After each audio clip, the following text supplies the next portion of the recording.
Amis rôlistes, bonjour. Alors, bienvenue de nouveau dans une petite émission de Devine qui vient dîner ce soir. Et aujourd'hui, alors, comme d'habitude, c'est un survol, hein, je ne veux pas vous mentir. C'est un survol le plus rapide possible. J'ai essayé de faire ça en moins de 10 minutes, ou en 10 minutes à peu près, pour ma dernière entrée dans la bibliothèque pour cette merveilleuse gamme qu'est Warhammer à la version 4. Et celui aujourd'hui, c'est Death Step and Lightfinger, qu'on pourrait traduire par pas de velours et doigts de fée. Et là, on va parler de quoi des racailles, des voleurs, des rangers, et des criminels en tout genre du vieux monde et plus particulièrement dans l'Empire. Voilà, donc on va faire un petit survol de ça aujourd'hui. Allez, c'est parti. Alors, comme j'ai dit, on va parler. Alors, déjà, la deuxième de couverture est absolument fabuleuse. J'adore cette carte. Elle est vraiment magnifique. C'est une des plus belles cartes que j'ai vues pour Warhammer. Donc, comme je disais, dans ce bouquin, on va parler surtout des voleurs, des malandrins et autres dans le vieux monde. Alors, on commence déjà par le culte de Ranald, hein, qui est Ranald le filou, Ranald le rieur, Ranald le dieu en fait des voleurs, des joueurs, et voilà. Donc on commence par les sectes de Ranald, hein, on en parle quelques-unes, hein, les croix, la confrérie, etc. Les relations avec les organisations criminelles, avec les hobbits, avec Sigmar, avec ce genre de choses. Les personnalités du culte. Et là, ce que je vois, ce qui a l'air d'être vraiment très bien, c'est qu'on a plusieurs types de... Hein, parce que Ranald se manifeste sur différentes formes, il n'a pas vraiment de culte développé, structuré, on va dire. Alors, vous avez le prêtre voleur, hein, vous avez le prêtre joueur, avec les miracles, vous voyez, vous avez les miracles associés.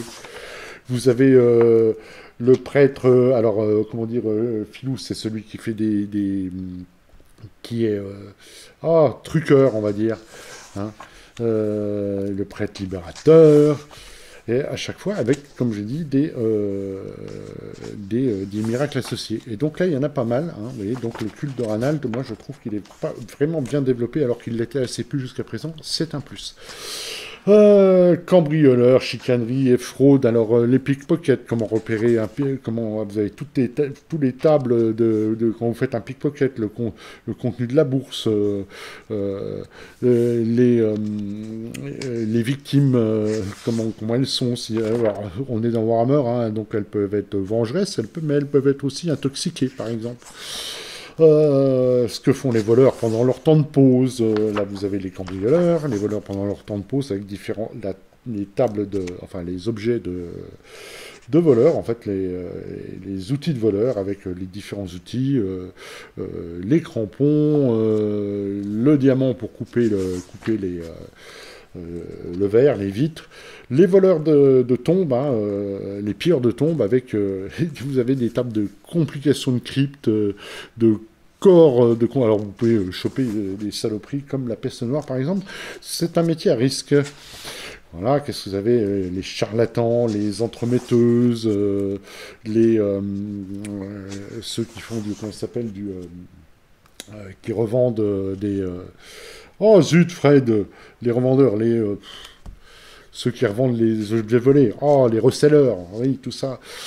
Voilà, après, vous avez tous les possibilités, en fait, de qu'est-ce que vous allez faire. Le marché noir, vous avez une nouvelle classe. Le falsificateur, hein, donc le fraudeur, celui qui fait les contrefaçons. Les contacts criminels avec le concept des contacts. Voilà, et vous avez en activité établir un nouveau contact avec voilà, la qualité du contact, garder le contact d'une table de développement du contact en fait. Et des exemples de contacts. Celui-là c'est Auguste Sternwatcher. Voilà, le crime organisé, comment jouer un gang, des événements criminels les obligations de ceux qui font partie des gangs. On ne fait pas n'importe quoi dans un gang. Qu'est-ce que vous avez d'autre voilà. Le culte de Tal aussi. Donc, alors là, vous voyez, on sort un peu des voleurs pour retrouver un Tal. C'est le dieu de la nature, avec les anciens dieux. Hein. Tal fait partie d'un des anciens dieux. Et ils les ont classés comme ça, avec les dieux classiques, et puis les autres, dont Sigmar et Ranald. À chaque fois avec des petites histoires pour nous mettre dans le contexte, ce que j'aime bien. Vous avez, c'est aussi assez développé en fait, hein, parce que c'est surtout dans Talabaek en fait que le culte est bien suivi. Les relations en fait de Tal avec les autres dieux, les personnalités du culte. Vous voyez, avec Père Pedragar, le haut prêtre de Tal. Hein, vous avez différentes personnalités comme ça. Des accroches d'aventure. Donc voilà, Tal à travers le vieux monde, hein, voilà, ces temples dans le Stirland, dans l'Ostland, en Bretonie, à Kislev, en Taïli. Voilà. Et là, vous avez le prêtre ranger de Tal, hein, donc qui est une nouvelle carrière. Les miracles de Tal, ça j'aime bien en fait dans les suppléments là, parce qu'en fait on développe en fait des miracles on développe des dieux qui n'étaient pas développés dans le livre de base. Donc ça donne de nouvelles options pour vos personnages. Jouer un Taalite. Après là on va vous parler, vous avez tout un chapitre sur la loi, les hors-la-loi et les chasseurs de primes. Donc qui est-ce qui fait la loi, hein, qui est-ce qui écrit les lois? L'empereur, le conseil d'État, les comtes électeurs. Qui est-ce qui fait respecter la loi? Vous avez une table par exemple pour savoir si le guet n'est pas loin des exemples en fait de PNJ de patrouille de garde. Qu'est-ce qui se passe quand vous êtes capturé par le guet? Oui, ça, effectivement, ça peut arriver, avec tout un paragraphe sur les prisonniers nobles qui sont peut-être un petit peu moins maltraités que les autres. La cour avec le procédé de la justice, du procès, les degrés des degrés de punishment, les punitions qu'on va affecter à vos joueurs. Voilà, l'intervention éventuellement de patron si vous êtes accusé. Une autre activité qui va être, par exemple, vous libérer d'une geôle. Hein. Et là, on vous parle de hors-la-loi, vivre en dehors de la loi, machin, former un gang de hors-la-loi avec les différents traits, les traits des chefs des bandes de hors-la-loi. Donc là, vous avez, avec des exemples de hors-la-loi recherchés. Hein. Voilà, parce que là, on va passer aux chasseurs de primes. Il ne reste plus beaucoup de temps, je vais avancer. Les chasseurs de primes, effectivement, la tactique des chasseurs de primes, la capture, tuer, les guildes de chasseurs de primes, les contrats que vous pouvez avoir avec qui est-ce qui les met, une table aléatoire, en fait, qui est-ce qui les met, les crimes, en fait, de la cible, et, en fait, les conditions de récompense. Hein. Là, vous avez un célèbre chasseur de primes en fait, du vieux monde qui est Brunner, qui peut agir comme un patron aussi, éventuellement, pour vous donner des missions, pour vous donner des contrats. Le prix de l'infamie, je ne sais pas ce que c'est, il faudrait que je lise ça.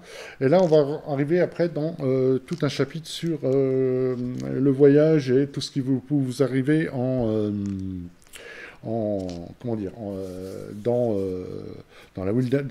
les pays sauvages, hein, quand vous voyagez en dehors des routes de l'Empire, parfois il peut vous arriver des bricoles. Donc voilà, donc là, dans les wilderness, dans le voyage en dehors des routes balisées, voilà, on va vous donner combien vous déplacez en fonction de votre mouvement par rune, par heure. Par rune, c'est peut-être un peu... je vois pas trop l'intérêt, en fait. Par heure, pour 8 heures de voyage, dans des collines ou dans des plaines, ce qui n'est pas la même chose qu'effectivement dans des forêts ou dans des forêts profondes. Et ça, ce sont dans des marais et des montagnes. Et vous avez la distance, en fait, que vous allez parcourir. Ça, c'est pour le voyage. Après, vous avez des tables pour le temps. Donc, tout ça, ce sont des aides de jeu au maître de jeu, si il veut agrémenter, en fait, et pimenter les voyages de vos joueurs. Voilà, planifier en fait votre voyage. Hein. Là, on vous donne les animaux, le feu, les tentes éventuellement, ce genre de choses. Les événements dans votre périple. Hein. Donc, il y a des événements en fait pour les différents types de terrains, visiblement. Il y a aussi des sites, genre des ruines. Tomber sur des ruines, vous allez aller voir, hein, comme tout le monde. Et des fois, vous tombez sur des tombes anciennes qui sont habitées par des... Des fois, c'est pas bien. Et là, vous avez toute l'étape pour gérer ça. Les événements, en fait, les activités en fait de voyage, donc de planifier, hein, parce qu'on vous dit qu'est-ce qui va se passer si vous avez plus assez à manger, à boire. Là, vous avez encore une belle carte là, que j'adore. Mes joueurs, en fait, devraient la reconnaître. Hein, vu qu'on a fait Mort sur le Reich il n'y a pas longtemps, et vous avez tout le Reich qui est ici, avec tous les lieux qu'ils ont visités. Les conséquences de tomber à court de nourriture cuite, d'eau, etc. Donc, voilà. L'étape de terrain avec les difficultés que ça rajoute, les activités de voyage, hein, faire de la cueillette, de la chasse, de la navigation, et de monter un camp. Vous voyez, vous avez un tas de trucs comme ça. Vous avez là une nouvelle carrière qui est le muletier. Et enfin, on termine sur un chapitre qui est chassé et chasseur. Donc là, ça va être, vous avez les différents animaux que vous chassez. Ici, vous avez une table avec ce que ça rapporte comme jour. Genre un loup, ça va vous rapporter 6 jours de nourriture, mais on vous explique qu'il y a un astérix, c'est parce que c'est des animaux qui ne sont pas habituellement mangés. Voilà. Alors là, on a les chiens de chasse, on a les considérations de chasse, les animaux, machin, etc. La chasse avec des faucons. Voilà. Les pavillons de chasse. Hein. Et donc, en avant-dernière classe, enfin, pas classe, carrière, vous avez ce qu'on pourrait traduire par le garde-chasse, en fait, hein, qui va être là pour protéger un domaine de chasse d'un noble, d'une personne puissante, ou d'un riche bourgeois, pourquoi pas, hein, contre, par exemple, la dernière carrière qui est proposée ici, qui est le braconnier. Voilà. Et on termine ici avec un index et la carte de l'Empire qui est toujours aussi magnifique. Voilà. Donc voilà, je termine ce survol en fait de pas de velours et doigts de fée. Un des suppléments pour Warhammer Fantasy qui a priori rajoute pas mal de contenu.